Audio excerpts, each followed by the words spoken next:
টাকা লাগে আমি নিয়ে গেলাম বলা দিলাম একটু সবাইকে বলেন কতটুকু রান্না করছেন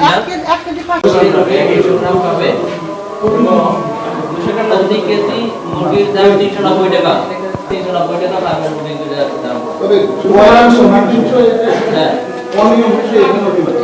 এখন আউটডোরে যেগুলো আছে রুগীরাও সেগুলোই পাবে। ওই যদি কোনো স্টাফ যায়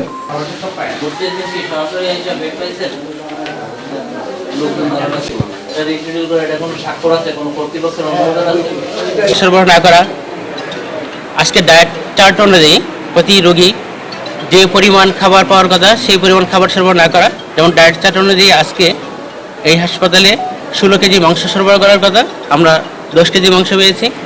তারপর পরিবেশ খুবই নোংরা পেয়েছি এবং সকল ধরনের মেডিসিন সরবরাহ না করার আমরা অভিযোগের সত্যতা পেয়েছি।